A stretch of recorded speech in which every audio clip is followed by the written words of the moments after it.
Noite de terça-feira, noite do nosso encontro, nosso bate-papo. Sejam todos bem-vindos. Boa noite. Sônia Maia também está chegando, boa noite.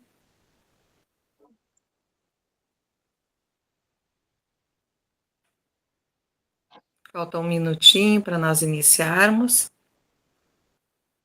Recebam o nosso agradecimento, um abraço, carinho pela participação, pelo companheirismo, por vocês estarem sempre conosco. Isso é muito importante para nós. O que seria de nós se nós não tivéssemos vocês? E a espiritualidade maior, e o nosso Mestre Jesus que nos acompanha, e a nossa Mãe Maria.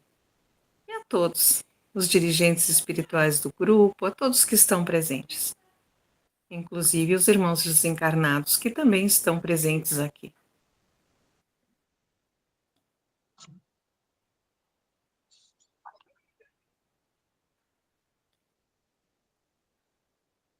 Vanderleia também chegando, seja bem-vinda. Boa noite. Boa noite.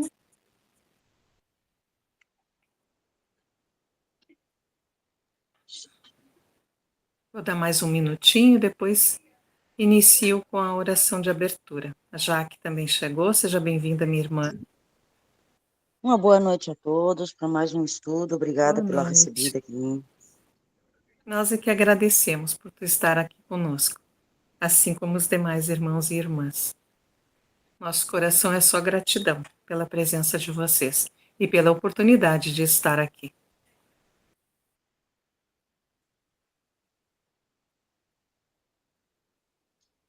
Eu vou fazer uma breve oração de abertura, para que depois a gente passe a palavra ao Valquíria. Então eu peço que a todos desliguem seus microfones. Rapidamente eu faço a oração e a gente já inicia o trabalho.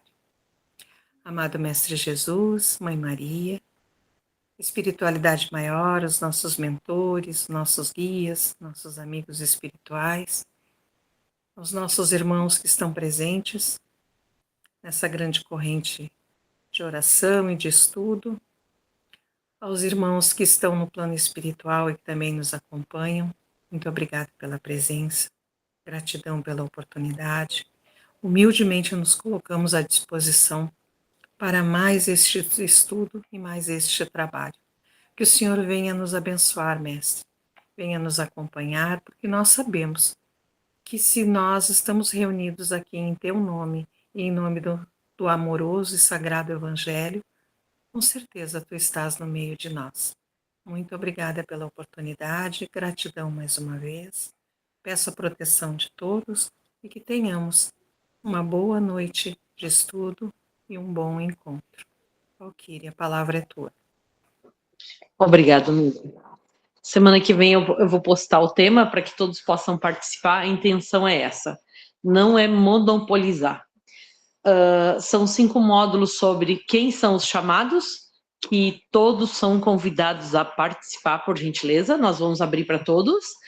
E eu vou fazer uma leitura do trecho do capítulo 18, do parágrafo 5º do item 16. Reconhece-se o cristão pelas suas obras. Abram seus ouvidos e seus corações, meus bem-amados. Cultivem a árvore da vida, cujos frutos dão vida eterna. Aquele que a plantou os convida a cuidar dela com amor, para vê-la dar ainda com abundância seus frutos divinos. Deixem a árvore da vida tal qual como Cristo a entregou a vocês. Não a mutilem, ela quer estender sobre o universo sua imensa sombra. Portanto, não cortem seus ramos.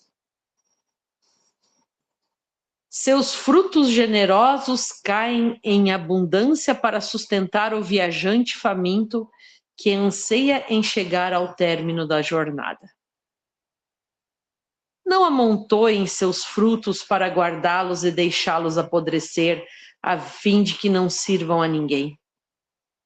Se muitos são os chamados e poucos os escolhidos, é porque existem os monopolizadores do pão da vida, como existem os monopolizadores do pão material. Não estejam entre eles, pois a árvore que produz bons frutos deve distribuí-los para todos. Procurem aqueles que estão famintos e os tragam para a sombra da árvore, dividindo com eles o abrigo que ela oferece. Aqui eu já vou fazer a minha primeira parada. Tem alguém que levantou a mão? A impressão minha? Cleo? Eu convido os irmãos, vamos pensar juntos, de que árvore da vida fala Simeão Bordels, 1863, no Evangelho? Alguém cogita a árvore da vida? Que deve ser partilhada seus frutos com todos que estão a caminho?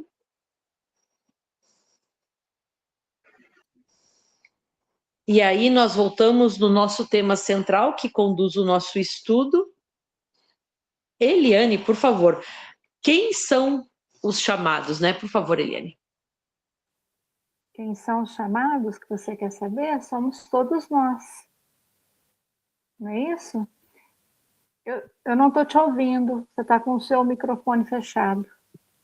É sobre a árvore da vida, se tu quiser comentar. Uhum. Ah, tá. A árvore da vida, eu acredito que é a oportunidade que nós estamos tendo agora, a reencarnação, de estarmos trabalhando em nós para que nós sejamos árvores frondosas um dia, quem sabe, dar os frutos, acolher aqueles no caminho.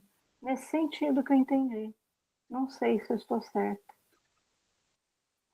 Perfeito, obrigado pela tua contribuição, Eliane. Vou deixar a Miriam falar. Por favor, Miriam. Perdão. Eu entendo como árvore da vida o Evangelho de Jesus. Esta é o caminho, né?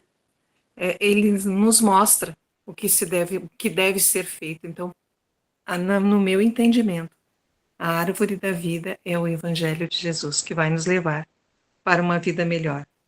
Esse é o chamado, seguir o caminho e o Evangelho dele. Obrigada, Miriam. Sim, a árvore da vida é o conhecimento. E olha a importância, né? Nós estamos falando quem são os chamados, né? Os chamados são aqueles que estão recebendo conhecimento. E o que o Simeão nos fala, né? Não amontoem seus frutos para guardá-los e deixá-los apodrecer, a fim de que não sirvam a ninguém. Que adianta o conhecimento se nós o engavetá-lo? E ele fala mais, né? Que já existem, são muitos os chamados e poucos escolhidos. Já existem muitos que amontoam outro tipo de riqueza. Vamos falar dos políticos que amontoam o dinheiro, né, aqueles que acumulam bens. Mas a verdadeira caridade, né, é nós distribuirmos o fruto da vida, que é o fruto do conhecimento. Então, a importância de nós nos apropriarmos desse conhecimento, desse fruto, dessa maçã, que é a árvore do conhecimento, a maçã representa o fruto do conhecimento, né? Que nós, quando temos o acesso à informação, que saibamos partilhá-lo. Porque nós já estamos incluso como os chamados. Porque já estamos usufruindo da sombra e do fruto da árvore do conhecimento. Nós já estamos saciando a nossa fome. Mas no momento em que eu me alimento disso, não, mas eu não vou falar do meu conhecimento para os meus filhos, porque quando eles tiverem 10, 12 anos, eles escolhem. O que eu estou fazendo se não monopolizar o conhecimento? Quando eu não partilho com os meus familiares, com aqueles com quem eu convivo, né? Nós, no momento em que nós entramos em qualquer grupo e que nós passamos a entender as leis da vida, eu já tenho conhecimento e eu não tenho mais como devolver o conhecimento que eu tenho. Não existe desaprender a calcular, desaprender a ler, desaprender, né? O conhecimento, ele fica guardado em nós. Então, no momento em que eu já tenho acesso ao conhecimento, eu sou responsável pelo que eu faço com esse conhecimento. Aí eu convido os irmãos a trazerem a sua contribuição pessoal, seja ela qual for. Fica à vontade, Miriam. Não, só comentar, né, que tu foi falado da questão do conhecimento. Conhecimento é a única coisa que nós levamos, né? Porque os bens materiais, o que é material, não pertence a nós, mas o conhecimento, sim. E nós vamos ser cobrados, com toda certeza, do conhecimento que nós temos e o que nós fazemos com este conhecimento. Por isso, não monopolizar, por isso, compartilhar, por isso, difundir. Isso é muito importante, né? Se nós já sabemos, nós temos um pouquinho deste conhecimento, porque muito, a gente é uma caminhada árdua, longa, e é uma caminhada inacabada, né? Nós vamos continuar agregando conhecimento, e se nós temos esse pouquinho, é nosso dever compartilhar, né? Porque nós seremos cobrados. O que nós fazemos com este conhecimento?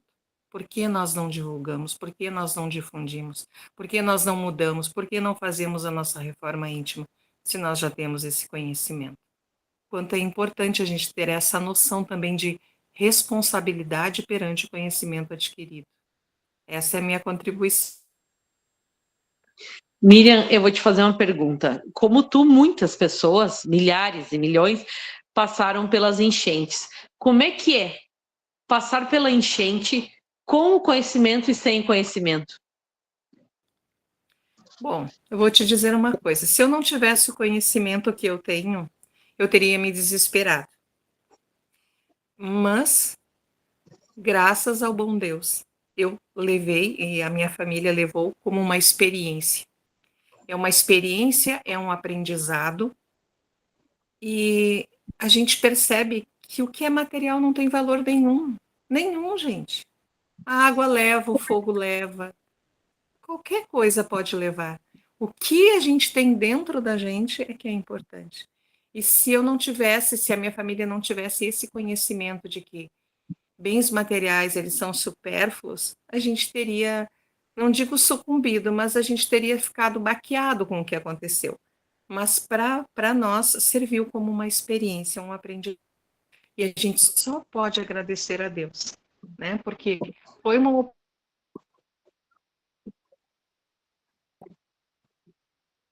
oportunidade, né? Então nós já estamos resgatando alguma coisa. E a gente só pode agradecer a bondade de Deus por isso. Esse é o conhecimento, foi daí que eu tirei, quando eu vi o que aconteceu e quando eu presenciei o que aconteceu com outras famílias também, algumas bem se desesperaram, pessoas adoeceram, e como é importante a gente ter essa noção, né, de que os bens materiais não são nada. Claro, fazem falta, a gente fica preocupado, mas eles não representam nada na nossa vida. Nós estamos aqui, inteiras, com saúde. Deus nos deu a oportunidade de recomeçar novamente. E a vida é sempre um recomeçar. Se alguém quiser dar sua contribuição, por favor, por gentileza, Eunice. Bom, nós normalmente, quando nos perguntam qual é a nossa fé, ou se somos cristãos, nós normalmente respondemos, né? Sim, nós somos cristãos. Mas como se reconhece o verdadeiro cristão? Se reconhece pelas boas obras, né? Portanto, se nós já nos sentimos, né, fazendo parte daqueles que foram escolhidos, isto é, nos modificarmos para seguirmos as orientações do Evangelho, nós temos que realmente, em primeiro lugar, dar demonstração da nossa mudança interior, né? Porque se nós já estudamos o Evangelho, então nós estamos procedendo desta maneira, conforme os ensinamentos do Cristo, então, em primeiro lugar, acho que serve muito para a gente, né, nos reconhecer se somos boas árvores. E de que maneira nós podemos ver isso aí? Pelos nossos atos. Porque uma boa árvore, como diz o Simeão, ela não dá maus frutos. E quantos tenham conhecimento do Evangelho, né, e quantos irmãos de outras crenças, e procuram guardar somente para si, para os mais chegados, e dali tirar proveitos.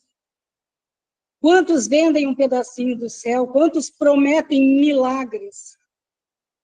E então, isso aí são os bons frutos, nós temos que ver se realmente eles estão usando o nome do Cristo para o bem, ou estão usando o seu próprio interesse.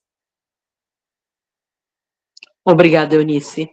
A intenção é que nós percebamos que estamos todos sendo chamados. E hoje a gente tem uma preocupação muito grande com a assistência social. Mas não existe assistência social maior do que preparar alguém para enfrentar qualquer dificuldade sem desespero e sem revolta. Né? Nós tivemos aqui no Sul, a gente está vendo as dificuldades climáticas acontecendo, mas no momento em que a gente confia num Pai que é todo sabedoria, né? Confia na espiritualidade superior em Jesus, nós temos a certeza de que nós vamos dar a volta por cima e que não é um acaso que estamos passando por alguma dificuldade. Então, e quantos ao redor de nós estão passando por dificuldades e nós podemos estender, partilhar esse fruto que nós temos do conhecimento, né? Eu não sei se vocês viram que nos incêndios lá nos Estados Unidos, uma casa ficou intacta, inclusive com as árvores em volta. Ela ficou totalmente intacta, a arborização parece surreal. E aí ele disse que ele tinha usado um sal da igreja, ele tinha orado e orando, ele, né, mais ou menos assim, eu vi só a chamada, né, e agora tá correndo as redes sociais, como um milagre. Mas eu achei muito interessante que a fé dele permitiu que a casa dele fosse poupada. Não quer dizer que nós vamos ser poupados sempre pela nossa fé. Quando o vulcão entrou em erupção na Itália, né? Vocês lembram? Uma casa cheia de gatinhos, a lava cobriu tudo, aquela casa cheia de gatinhos ficou intacta. Então, a gente vê que nos mínimos detalhes, a intervenção divina é para aquele que busca, aquele que acredita, que crê, e talvez aquele que esteja partilhando os frutos também. Eu não sei se mais alguém quer comentar alguma coisa, quer participar. Por favor, Júlio. Muito boa noite, os irmãos e irmãs aqui presentes. Esse é um tema que se a gente olhar de frente para ele nos corta profundamente, nos cala a alma. Porque ele nos questiona sobre o que nós estamos fazendo com a transformação que nós recebemos de presente. Porque hoje eu não sou mais o homem de ontem, hoje eu não enfrento mais as dificuldades como eu enfrentava ontem. Hoje eu sou um pouco mais pacífico, um pouco mais brando, um pouco mais humilde e talvez até um pouco mais generoso. Essa é uma realidade de quem realmente pratica o Espiritismo. É uma realidade. O Espiritismo por si só transforma a vida de quem o pratica, de quem o vivencia, de quem o estuda. Mas as pessoas sabem disso. Quando alguém diz assim para ti, puxa, como tu mudou, eu lembro como tu era. Quando os outros choram e tu não chora. Quando os outros sofrem e tu diz assim, isso é um processo, isso vai passar, isso é assim mesmo. Tu diz que é Jesus que te dá essa solidez de caráter? Tu fala que o Cristo transformou a tua vida, que tu é espírita, mas principalmente que tu tem fé. O que tu faz do legado que tu recebe? Será que tu transmite isso? Será que alguém um dia parou e pensou, isso o transformou, será que não pode me transformar também? O que será que aconteceu com aquele rapaz lá que era diferente, aquela senhora que, poxa, era tão diferente com nova, agora parece que ficou mais meiga, mais solidária, mais gentil? Essa é a questão. É o que tu faz com aquilo que tu recebe. Ora, quem recebe é obrigado a se transformar, porque quem mais recebe, mais será cobrado. Mas nós também temos que mostrar essa transformação, o motivo da transformação, para que outros também tenham a possibilidade de se transformar, porque nós não queremos ser o único soldadinho do passo certo, nós não queremos ser a estrela de lugar nenhum. Tudo que um bom espírita pode querer é que todos à sua volta se banhem na mesma luz que ele se banha. Então, a melhor compensação que nós podemos dar ao Cristo, à espiritualidade superior, ao próprio Espiritismo, é falar aos outros da nossa religião. Por que tu não foi no enterro? Tu viu que aquele nosso amigo morreu? Não, morreu, não acredito em morte. Mas como assim? E explicar brevemente por que não. Aguçar a curiosidade do outro com relação à religião que é o Cristo redivivo. É o farol da humanidade. É o conhecimento em si próprio. É a transformação em nós, abrangendo aqueles que nos cercam. É isso. Sim. No momento em que eu vivo aquilo que eu acredito, eu estou dividindo o fruto com os meus semelhantes, né? Nós estamos entrando numa época muito difícil no sentido de todos testemunharemos, estamos vendo, né? A violência, os desequilíbrios emocionais à flor da pele em todos os contextos, né? Nas famílias, nos lares, na rua, no trânsito. Nós somos chamados. Só os corajosos têm a ousadia de vir aqui, né, para escutar o chamado, não meu, eu não tenho pretensão nenhuma, sou a pior de todos, inclusive, mas para escutar o chamado que pode ser feito através da boca de um alcoólatra, pode ser feito através da boca de um mendigo, porque numa folha de papel na rua, né, numa frase, é através do livro, do Evangelho do Cristo, que pode vir através de qualquer fonte, é o Cristo nos chamando. E nós vamos ser convidados, não se equivoquem, não se iludam que nós vamos estar sempre em casa, sentado na poltrona, usufruindo da comodidade. Não, nós vamos ser chamados, nós vamos testemunhar em que os nossos irmãos passam por dificuldades, e talvez nós também, e nós vamos ter que estar em estado de lucidez e harmonia para poder colaborar com os nossos irmãos.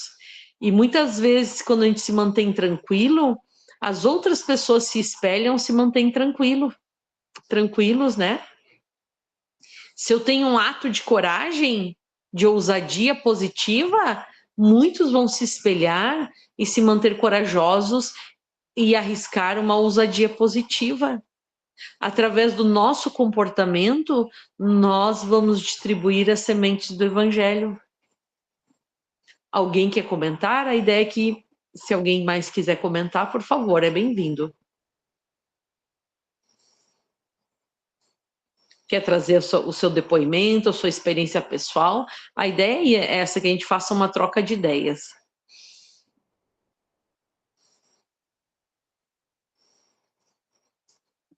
Eu vou ler mais... Ótimo, ali, por favor.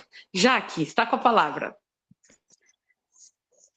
Eu penso assim, ó, que a partir do momento que nós vamos estudando o Evangelho do nosso Senhor Jesus Cristo, e que realmente estamos destinados a essa transformação íntima, é inevitável. A transformação começa a acontecer. E quando nós nos transformamos, não tem como voltar atrás. É impossível voltarmos a ser quem éramos ontem. E essa alegria, esta satisfação em saber que nós temos capacidade desta transformação baseada na palavra e no exemplo do nosso mestre, faz com que nós tenhamos vontade que aqueles seres que nós amamos, principalmente aqueles que se encontram dentro do nosso lar, que é com quem nós temos um compromisso primário,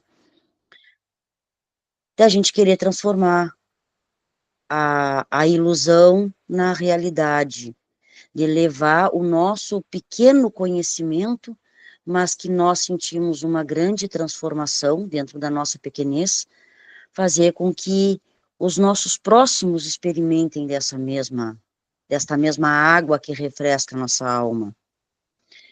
E principalmente com as crianças e jovens, aonde infelizmente podemos ver aí que crianças se identificam com um coati, querendo ser um coati, uma formiga, um lobo, e tendo tanta ausência do nosso mestre em seus corações. Então, que as nossas famílias possam sentir essa transformação em nós e que nós possamos transformar através do exemplo, através das boas atitudes, da boa conduta dentro do nosso lar, para ser exemplificado e servirmos de modelo para uma transformação, porque a nossa família nos conhece, sabe das nossas falhas, das nossas faltas, e quantos erros nós cometemos durante o dia a dia. E a partir do momento que somos transformados, ou melhor, começamos uma pequena transformação em nós, isto é visto. Então, que nós possamos também levar o nosso conhecimento para os nossos familiares e os nossos familiares nas suas escolas, trabalhos, colegas e assim adiante. Se cada um plantar dentro do seu lar, o nosso mundo com certeza será um pouco melhor. A Jaque trouxe uma coisa muito importante, né? Essa despersonalização desses jovens, não só jovens e adultos, né? Querendo assumir uma vida, comportamento, não sei nem que dizer isso, de animal, né? Vocês percebem que é um desejo intenso, é uma obsessão coletiva, é uma fascinação.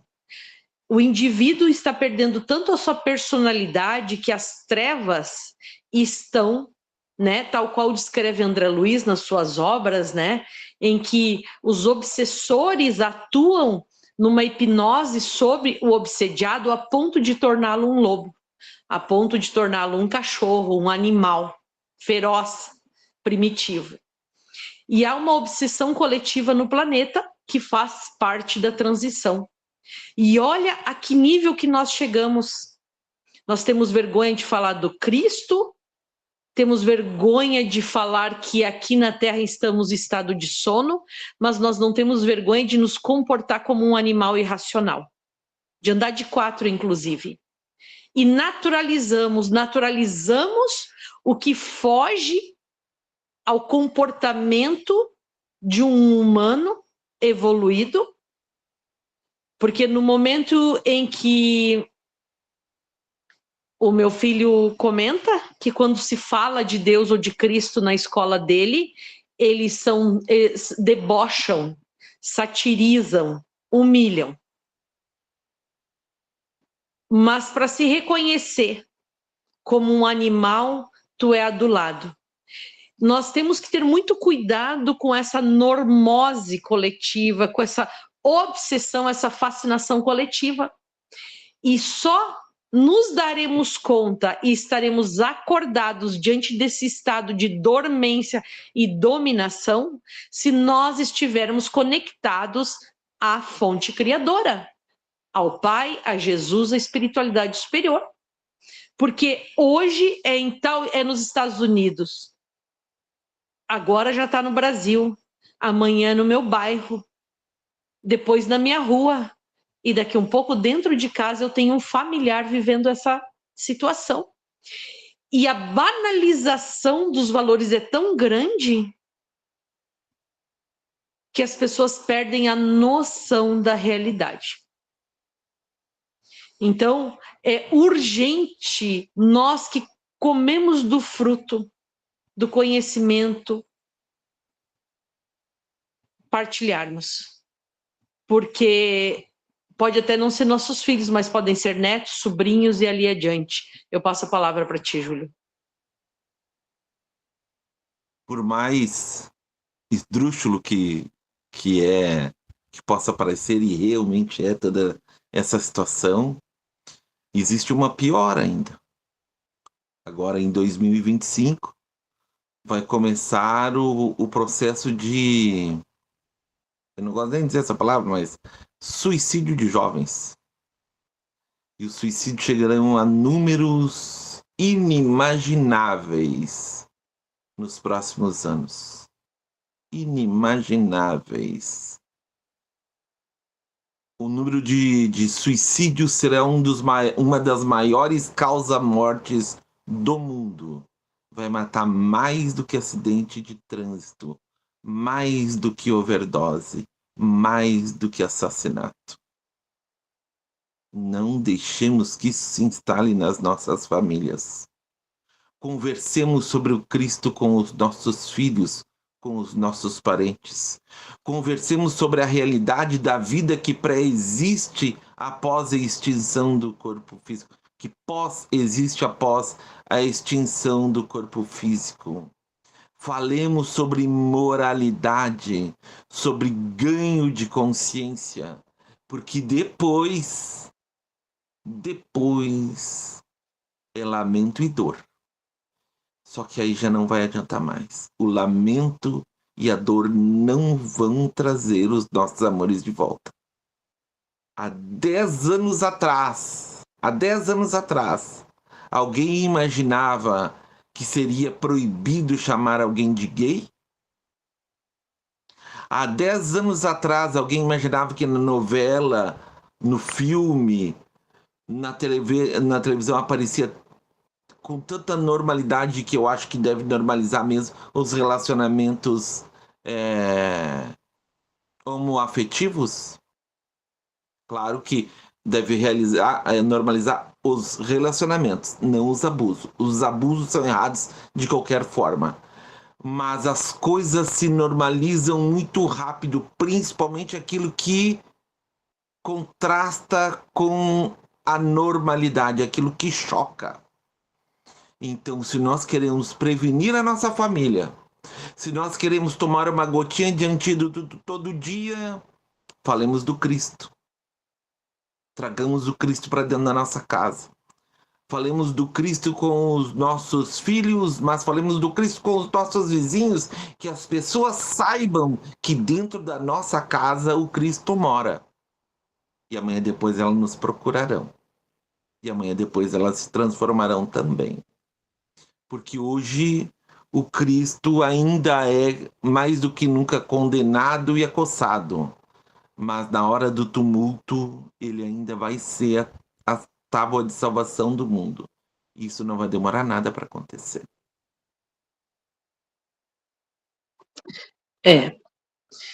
O hábito da oração, do silêncio, do recolhimento diante de tanta balbúrdia é essencial.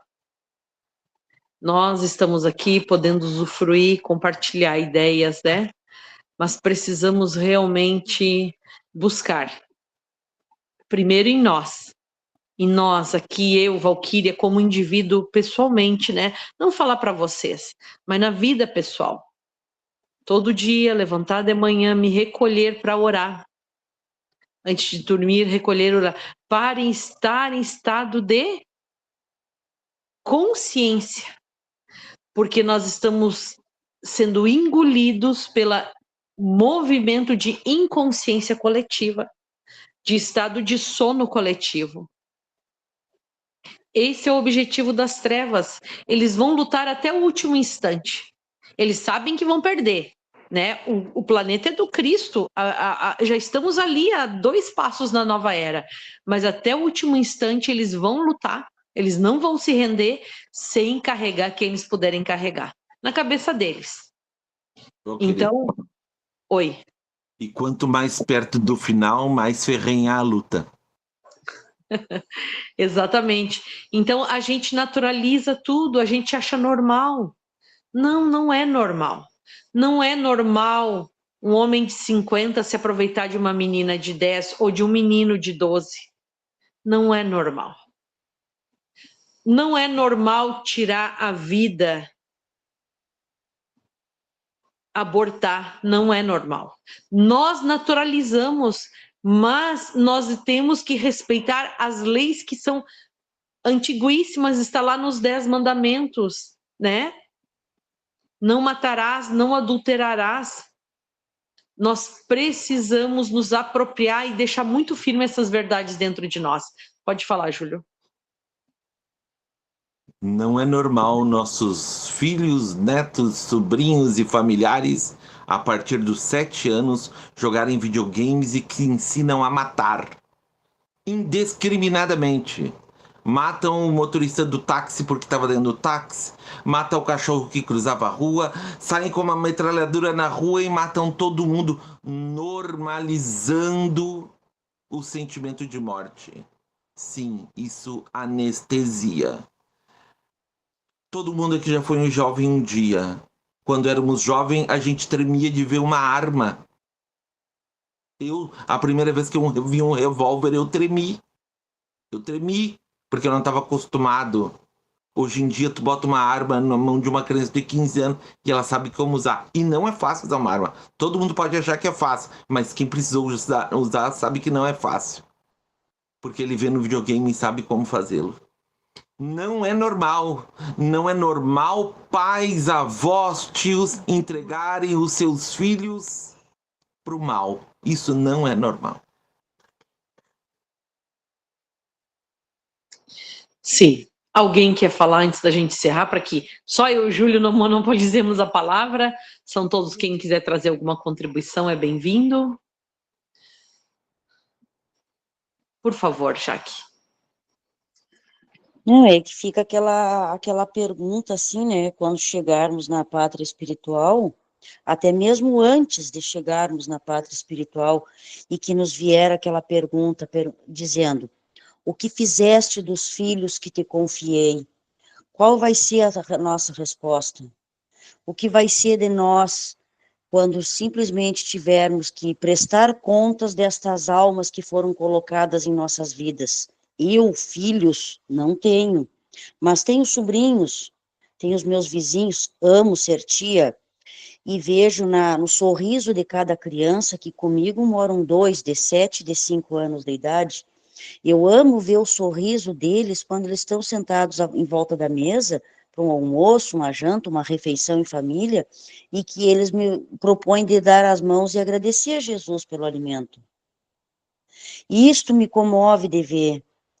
Infelizmente, eles amanhã ou depois vão ir morar com a mãe deles em outra cidade e não vai ter isso. Fica aqui a minha preocupação com eles pequenos, mas fica aqui também o meu alerta na prece. É o que eu posso fazer na distância, é a prece. Assim como os nossos outros irmãos que têm seus sobrinhos, seus filhos, cada um em um lugar longe do seu convívio, no lar, reunidos em família, mas que fica a proposta: façamos prece, agarramos-nos com a Nossa Senhora, que é a nossa mãe espiritual, que ela vele por os nossos amores, enquanto os nossos olhos e o nosso coração não pode corresponder segundo aquele nosso aprendizado, que na distância possamos entregar a espiritualidade divina numa prece. Façamos a prece por os nossos amores, que é o nosso futuro amanhã. Perfeito. Orar, né? Orar, Paulo de Tarso já dizia, né? Orar é a nossa proteção, é o nosso escudo. Nós temos que nos habituarmos à oração. A ciência prova que a oração nos coloca em um estado superior ao de meditação, irrigando o lobo frontal e nos dando lucidez e serenidade para tomar decisões. As ressonâncias magnéticas realizadas pelos cientistas da atualidade, que vocês devem saber até melhor que eu, mostraram que áreas intelectuais do cérebro que não são irrigadas durante o momento da oração são irrigadas. E a pessoa que tem o hábito de orar tem mais assertividade nas decisões. Isso é ciência. Ao mesmo tempo que nós vivemos o momento do quase que de uma loucura coletiva, em contrapartida, a ciência trazendo magníficas revelações para nós, paralelo com o conhecimento espiritual. Devemos, então, sem sombra de dúvida, buscar o recurso da oração, que é o recurso que nos vai dar clareza, entendimento, serenidade, aceitação, intuição. Preciso ir pela esquerda ou pela direita. Na oração nós vamos encontrar. E vamos também ter que entender que é um caminho muito solitário. Às vezes somos só nós na nossa família. A oração vai trazer o alívio, o reconforto para enfrentar a solidão das nossas convicções. Nós temos convicções, nós vamos ser testados e nós vamos ter que nos manter firmes naquilo que acreditamos, naquilo que sabemos que é certo e errado. Essa é uma reflexão que a gente convida, né? E, Eunice, tu quer comentar alguma coisa? Eu concordo e fiquei ouvindo, prestando muita atenção, meditando sobre tudo que foi dito, e realmente, né, nós precisamos estar de olhos bem abertos, ouvidos bem abertos, e procurarmos, então, dar o melhor de nós, produzir bons frutos, porque tanto na nossa família, como na sociedade, o nosso exemplo, né, o nosso trabalho com amor, isso aí gera, com toda certeza, vai matar a fome espiritual de muitos dos nossos irmãos, né, que ainda estão em busca deste alimento. Que sejamos nós, então, a boa árvore, com o conhecimento da doutrina espírita, que nos explica quem somos, por que estamos aqui, o que está acontecendo conosco, e para onde iremos. Que possamos, então, deixar pelo menos alguns passos, por menor que seja, nessa estrada que hoje nós estamos trilhando, e que amanhã, se Deus nos permitir, todos nós nos encontraremos, como diz o Evangelho, né, na vida espiritual, aquela que todos nós almejamos, de paz e de felicidade. Muito obrigada, Eunice. Obrigado a todos que se fizeram presente conosco. Obrigado pela participação de todos. Nós encerramos esse encontro aqui e logo mais, daqui uns minutinhos, estaremos de volta às 22 horas. Até mais.